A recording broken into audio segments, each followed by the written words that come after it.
Bom dia. Fazer um vídeo rápido aqui sobre Esparta aqui nesse mapa mental aqui, muito doido, na tora mesmo. Falar algumas coisas aí de Esparta que possam vir a colaborar aí com alguma coisa para vocês. Bem, Esparta estava localizado no planalto do Peloponeso, né, na planície da Lacônia, próximo ao rio Eurotas. E a sua economia era basicamente agrária. A sociedade espartana ela era dividida em três classes. Os esparciatas, que eram a classe dominante, eles não exerciam nenhuma atividade. Eles não exerciam nenhuma atividade econômica, eles só viviam para a guerra, para o treinamento físico militar. E eram a classe dominante, né, era a aristocracia espartana. Os periecos eram homens livres, sem cidadania, ou seja, não tinham direitos, não eram vistos como cidadãos, trabalhavam no artesanato, na agricultura e no comércio. Se tornaram homens livres porque os perecos faziam parte daquela população grega que, quando os dórios chegaram, não resistiram à invasão. Então, eles se tornaram livres, entre aspas, né? Como não resistiram, se tornaram livres, podendo exercer todas essas funções aí, na agricultura, no artesanato e no comércio. Mas não eram cidadãos. Já os ilotas se tornaram servos do Estado. Por quê? Porque foi a parte da população que vivia lá naquela região que resistiu à chegada dos dórios. Como eles resistiram, se tornaram os servos do Estado. Preciso nem dizer que eles não possuíam nenhum tipo de direito político, nada.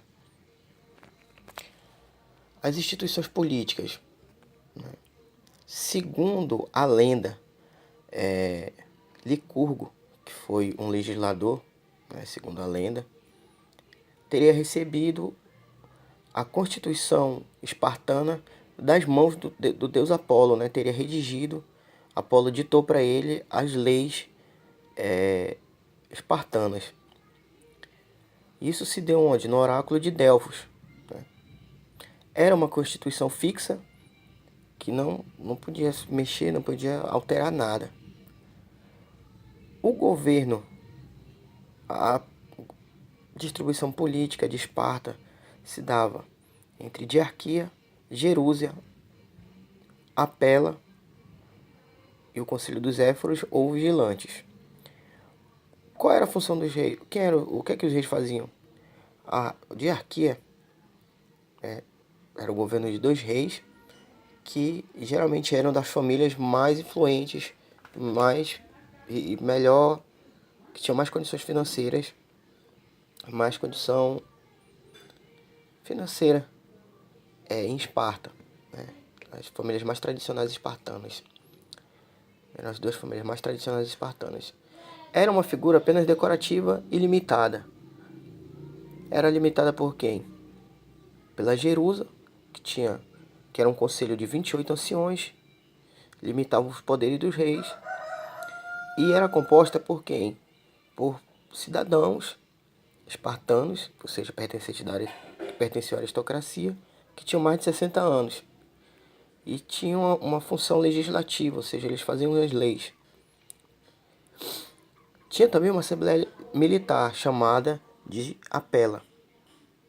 Essa Apela era formada por cidadãos com mais de 30 anos, né, e aprovava ou reprovava as leis propostas pela Jerúsia. E tinha o Conselho dos Éforos, que era formado por 5 éforos, ou vigilantes, que controlavam os reis, né? E era composta pela aristocracia, né? Pelas famílias mais abastadas de Esparta. Depois disso, a gente pode falar um pouco da educação espartana.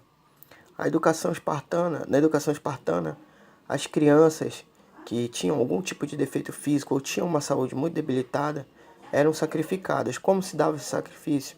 Elas eram jogadas do penhasco. Logo, depois que nasciam, né? Ainda recém-nascidas. Depois disso, elas ficavam com a família até os 7 anos de idade, mais ou menos. Depois dos 7 anos, elas se tornavam propriedade do Estado. E aprendiam a ler e escrever bem pouquinho, mas o forte da educação deles era o treinamento físico e militar. Eles aprendiam várias técnicas de arma, né, de defesa e tudo mais.